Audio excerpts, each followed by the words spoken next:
Hello viewers, welcome to my YouTube channel Chem Corona. In this video, we are going to discuss about anti-amoebic agents and the drugs which are used for treatment of amoebiasis. What is amoebiasis? Amoebiasis is an infection of large intestine which is mainly caused by Entamoeba histolytica, a protozoal parasite. This Entamoeba histolytica has two stages in its life cycle. The first is cystic stage and the second is trophozoite stage. In cystic stage, the organisms live for long period outside the body and within the human intestine, whereas in trophozoite stage, they are motile and occurs under suitable environmental conditions in intestine. Amoebiasis is the infection which is transmitted by fecal-oral route.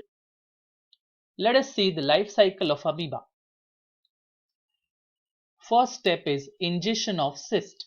Cysts are ingested through feces, contaminated water or food. Second step is formation of trophozoites. Cysts are passed into the lumen of intestine where the trophozoites are liberated. Third step is penetration and multiplication of trophozoites.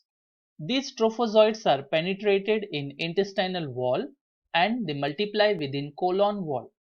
They either invade and ulcerate the mucosa of large intestine or simply feed on intestinal bacteria. The fourth step is systemic invasion, wherein large number of trophozoites within the colon wall can lead to systemic invasion and cause liver abscess. And finally, the cysts are discarded. The trophozoites within the intestine are slowly carried toward the rectum where they return to cyst form and are excreted in feces. Let us classify these anti-amoebic agents. They can be classified as based on site of action. The first is luminal amoebicides. Luminal amoebicides are active only against intestinal forms of amoeba. Example include iodoquinol, paramomycin, thiloxanide furoate. Secondly, we have systemic amoebicides. These are used to treat severe amoebic dysentery or hepatic abscess. Examples are chloroquine, emetine, dihydroemetine. And third, we have mixed amoebicides. Mixed amoebicides are used to treat both systemic as well as luminal amoebiasis. Examples include metronidazole, tinidazole, ornidazole. Anti-amoebic agents can be classified based on chemical structure, which we call it as chemical classification of anti-amoebic agents. The first we have is nitroimidazole derivatives, which includes metronidazole, tinidazole, ornidazole, secnidazole. Second is dichloroacetamides, which includes diloxanide furoate, itofamide, clefamide, teclosan. Third we have is plant products, that is apicac alkaloids. Example is emetine and dihydroemetine. Fourth we have halogenated 8-hydroxyquinolines. Example clyoquinol, iodoquinol. Fifth we have is 4-aminoquinoline derivatives. Example is chloroquine. Sixth, antibiotics. Example is paramomycin, tetracycline. And nitrothiazolidines. Example is nitazoxanide. Let us discuss them in detail. First class, that is imidazole derivatives, which are also called as nitroimidazole derivatives. Now you can see they contain the nitro group at 5th position, so that's why they are called as 5-nitroimidazoles. These are considered as the drugs of first choice for intestinal and systemic amoebiasis. Mechanism of action of nitroimidazole derivatives. The nitro group at 5th position, it participates in endogenous reduction reaction as an adapter. It has redox potential which is lower than the protein ferredoxin, which is found in anaerobic organism, and thus its nitro group is reduced. These are prodrugs which are reduced by electron transport protein ferredoxin to nitroradical anion followed by formation of reactive oxygen species. These reactive oxygen species which are generated, they are cytotoxic and they bind with the essential cellular components like DNA, proteins, resulting in cellular damage. The drugs which belong to nitroimidazole derivatives include metronidazole.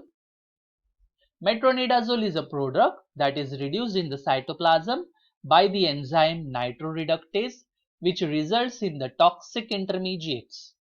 These toxic intermediates disrupt the nucleic acid structure and they bind to the proteins and DNA, resulting in cell death. Metabolism of metronidazole. Metronidazole is metabolized by two major pathways. First is hydroxylation and second is oxidation.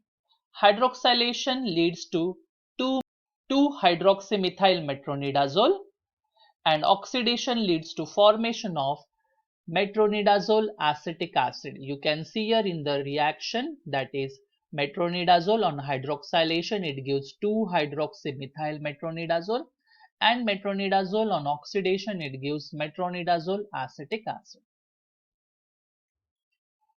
Second drug which belongs to nitroimidazole derivatives is tinidazole. It is a ethyl sulfonyl derivative. You can see here there is an ethyl sulfonyl group. So that's why it is called as ethyl sulfonyl derivative of metronidazole. Its mechanism of action is similar to that of metronidazole and it is used for treatment of intestinal and extraintestinal amoebiasis. It has high lipid solubility and longer duration of action. Hence, it is given as a single daily dose. Another drug which belongs to nitroimidazole derivative is ornidazole. Second, we have is dichloroacetamide derivatives. Example is diloxanide furoate. Diloxanide furoate is a dichloroacetamide derivative. You can see here in the structure, we have two chlorine groups, so we call it as dichloro, and this is the acetamido group. So that's why it is called as dichloroacetamide derivative of furoic acid. It is a prodrug which is hydrolyzed in the gut to diloxanide. It is used for treatment of systemic amoebiasis. Mechanism of action includes it interferes with the synthesis of protein and activity of some enzymes is also inhibited.